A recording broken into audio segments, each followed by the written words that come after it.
Alright, how's it going, everyone? In today's video, I'm gonna break down a couple of things that I've learned during the past, what is it, 3-4 weeks? I think it was about 3-4 weeks since I last posted. Last time I posted, I had a 6K dispute, and I kind of broke down how I dealt with it. Now, yesterday or 2 days ago, I had a call with a client, and he wants to dispute 15,000.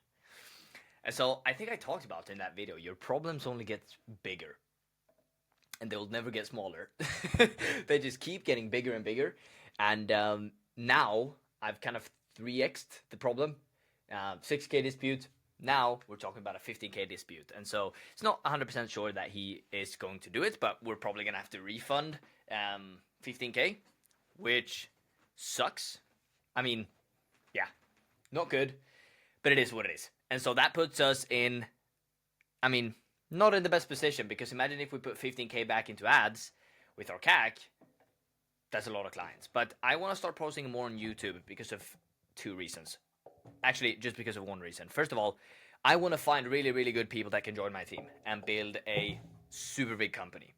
And maybe people that are watching these videos, they see this as social proof, they see what's going on, and then they want to join our team and build something huge. And so I want to break down a couple of things today. First of all, I want to break down how to deal with these things again, how to deal with these problems, because I just 3x the problem, basically, from a 6K dispute, didn't affect me. 15K dispute, to be honest, I felt it for about 5 minutes. I was like, oh shit, like this is over.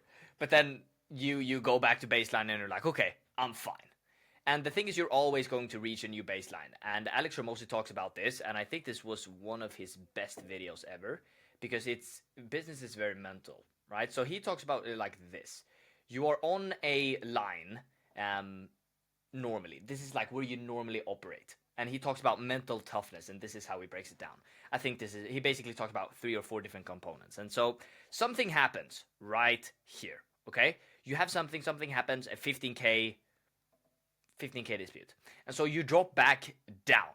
You're like, oh, this affects you, right? You feel like shit. You start acting different, right?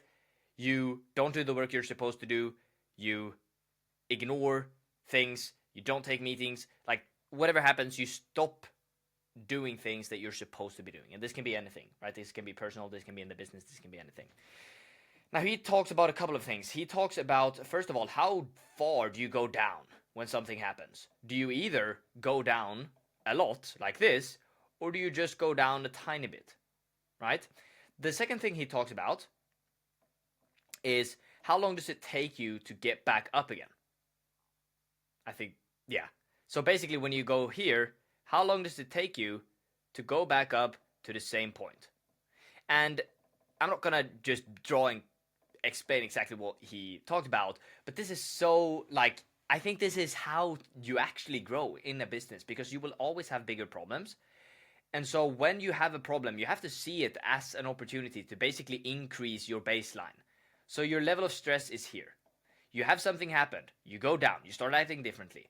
And then when you go back up again, the most important thing is that you just go one step above where you're at right now.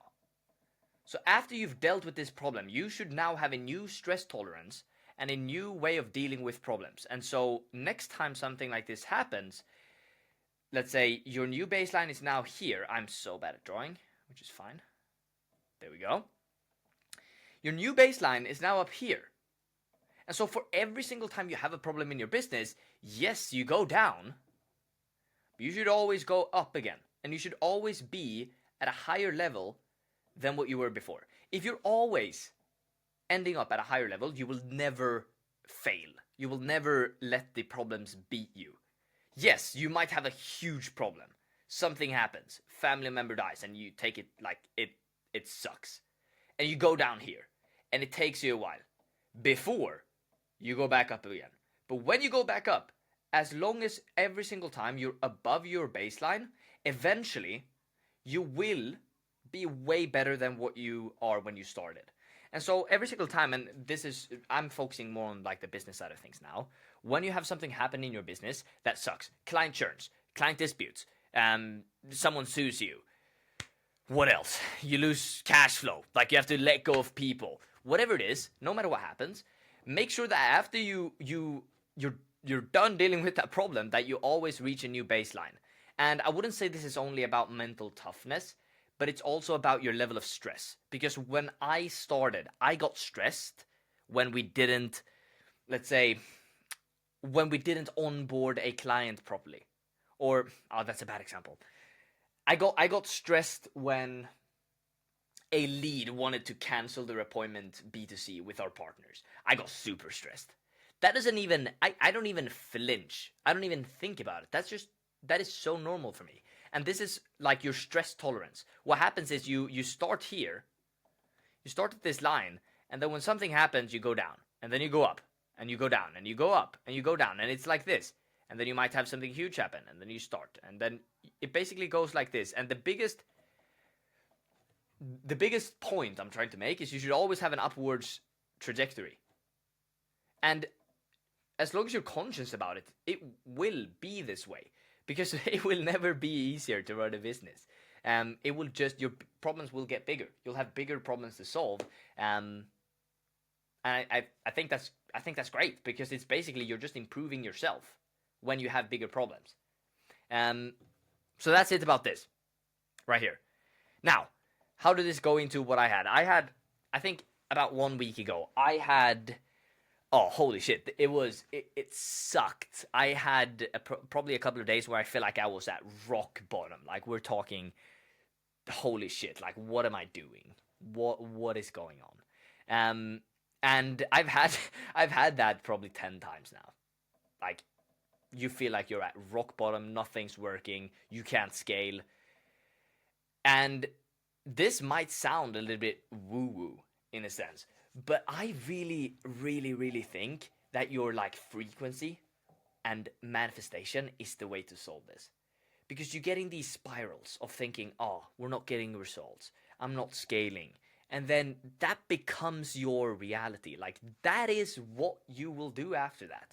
And so I was in a rut for about 4 days where I was like, oh, holy shit, anxiety, like really hard. And I would say that was the hardest point of my business. So we had about 160 appointments at about $275 each on average that we owed. And so that's about 275 times 160. That's about $44,000 that we owed. And we didn't have the cash. And that, I was so stressed. I was like, what am I doing? I'm in such a hole. And for some reason, it just always works out. In the end, you just keep going, and then eventually you wake up one day and things just start working out.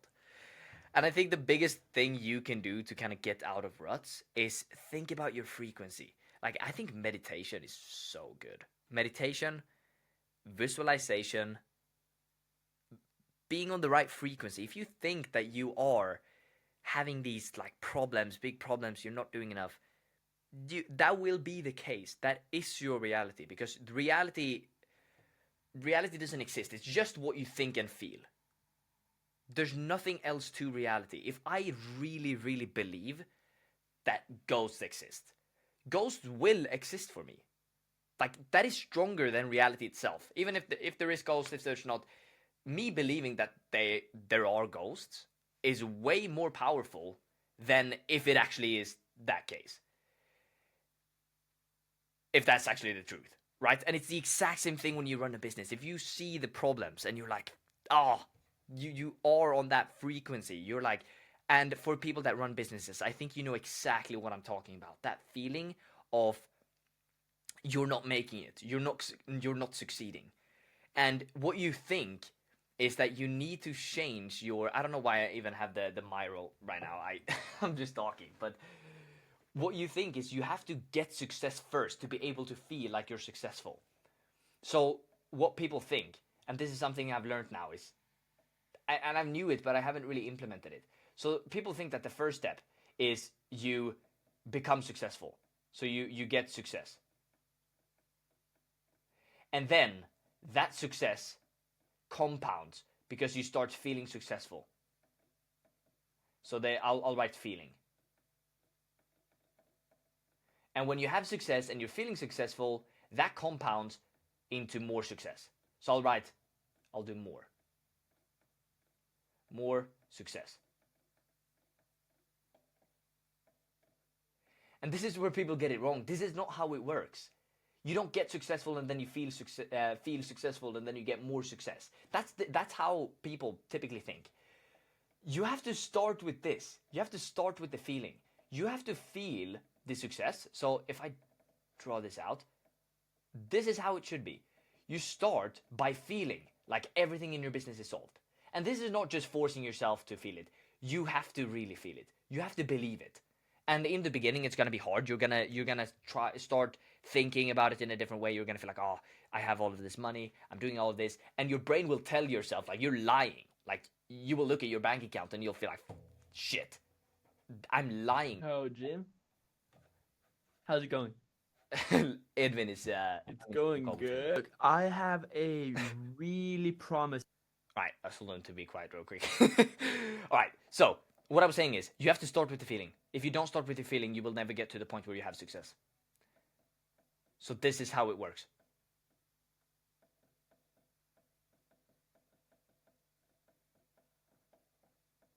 And this compounds into more success.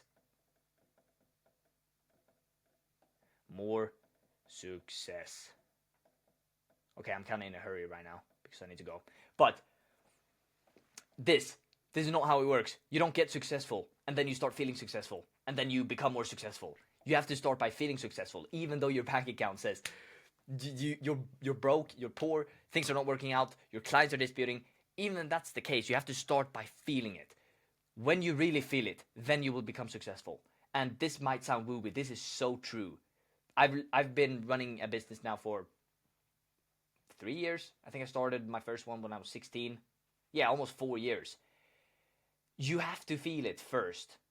Then you get to success. And then you both have the feeling and the success, both of them together, you will become more successful and then you'll start achieving the top goals. If you start by trying to, oh, I just want to get successful so I can feel successful so I then can start working on what I want to, that will not work. You have to reverse these two. You have to feel successful first, then you'll get success, and then you can compound both of those together, and you'll be more successful and you'll achieve everything. I don't know if this helps anyone. Hopefully I did. I also kind of want to document the 15K dispute that right now I think suck. But when I look back at this in about a couple of months, it will be pennies. And so if you want to join our team, I don't have any apply links below yet. We're going to be looking at hiring 3 really, really big roles pretty soon. So if you're looking to join a killer team, build one of the biggest companies out there, then follow me on Instagram, DM me. We'll set up a call. We'll chat from there. And I hope you enjoyed this. See ya.